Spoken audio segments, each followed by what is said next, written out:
കുറച്ച് ദിവസങ്ങളായി ആരോപണങ്ങളും പ്രത്യാരോപണങ്ങളുമായി സോഷ്യൽ മീഡിയയിലും വാർത്തകളിലും സ്ഥിരം സാന്നിധ്യമായിരുന്നു നടൻ ബാലയുടെ മുൻ ഭാര്യ ഡോക്ടർ എലിസബത്ത്. ബാലയ്ക്കെതിരെ നിരവധി ആരോപണങ്ങളുമായി എലിസബത്ത് രംഗത്തെത്തി. ബാലയും കോകിലയും എലിസബത്തിനെതിരെയും രംഗത്തെത്തിയിരുന്നു. തുടർന്ന് കഴിഞ്ഞ ദിവസം ബാല എലിസബത്തിനെതിരെ പോലീസിൽ പരാതിയും നൽകി. ഇപ്പോൾ പരാതിക്ക് പിന്നാലെ കൂടുതൽ വെളിപ്പെടുത്തലുമായി എത്തിയിരിക്കുകയാണ് എലിസബത്ത്.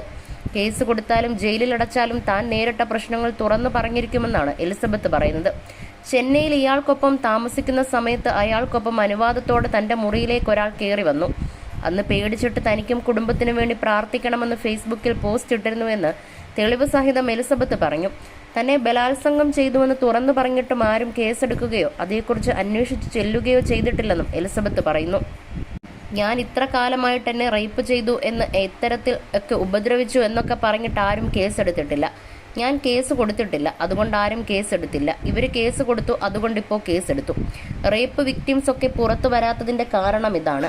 അവരെ ഭീഷണിപ്പെടുത്തുകയും നാണം കെടുത്തുകയും ചെയ്യും. ആരും ഒരു നടപടിയും എടുക്കില്ല. അവർ മരിക്കുമ്പോൾ ആയിരിക്കും അതൊക്കെ പുറത്തറിയുന്നത്. ചിലപ്പോൾ അപ്പോഴും അറിയുന്നുണ്ടാവില്ല. എൻ്റെ മാനസിക നില തകരാറിലാണ്, ഞാൻ 15 വർഷമായി മരുന്ന് കഴിക്കുന്നുണ്ട് എന്നൊക്കെ ഇവർ പറയുന്നത് കേൾക്കാൻ മാധ്യമങ്ങൾ നിൽക്കുകയാണ്. മാനസിക പ്രശ്നങ്ങൾക്ക് മരുന്ന് കഴിക്കുന്ന ഒരാളെ ഈ രീതിയിൽ പറയാൻ ആർക്കാണ് അധികാരമുള്ളത്? ഇയാൾ ആശുപത്രിയിലായ സമയത്ത് എന്നെ വിളിച്ചു വരുത്തിയതാണ്. അപ്പോൾ ആരും നോക്കാനില്ലെങ്കിൽ മെന്റൽ പേഷ്യൻ്റ് ആയാലും കുഴപ്പമില്ലേ? എന്നെ ഇടിക്കുമെന്നൊക്കെ പബ്ലിക്കായി മാധ്യമങ്ങളോട് പറയുന്നത് കേട്ടിട്ടും ആർക്കും ഒന്നും ചോദിക്കാനില്ലേ? എന്നെ റേപ്പ് ചെയ്തതായി എനിക്ക് തോന്നിയത് കൊണ്ടാണ് ഞാനത് പറഞ്ഞത്. റേപ്പിന്റെ അർത്ഥം വേറെ വല്ലതുമാണോ? മറ്റൊരാളുടെ മുൻപിൽ വെച്ച് വരെ എന്നോട് മോശമായി പെരുമാറി.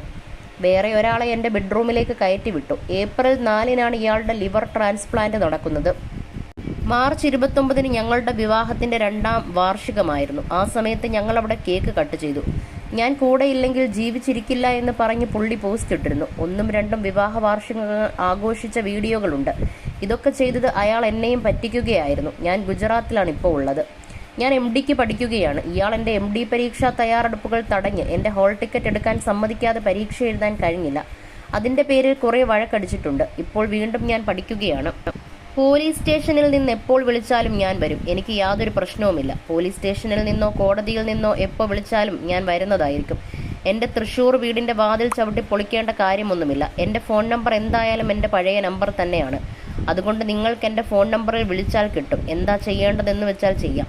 ഇതിലൊന്നും എനിക്കൊരു നാണക്കേടുമില്ല. ഇനി ഞാൻ ഒളിവിലാണെന്ന് മാത്രം പറയരുത്. ഞാൻ ജയിലിൽ കിടക്കാൻ തയ്യാറാണ്. എനിക്ക് കുറേ ആളുകളുടെ പേര് പറയാനുണ്ട്. അത് ഞാൻ കേസാകുമ്പോൾ പറയാമെന്ന് വിചാരിക്കുന്നു. എന്നെ അതിനു മുൻപ് കൊന്നില്ലെങ്കിൽ ഞാൻ എല്ലാം വിളിച്ചു പറയും. ഞാനല്ലാതെ തനിയെ ചാവാനൊന്നും പോകുന്നില്ല. ഇതുപോലെ ദുരിതം അനുഭവിക്കുന്ന റേപ്പ് വിക്ടിംസിന് ഒരു പ്രചോദനം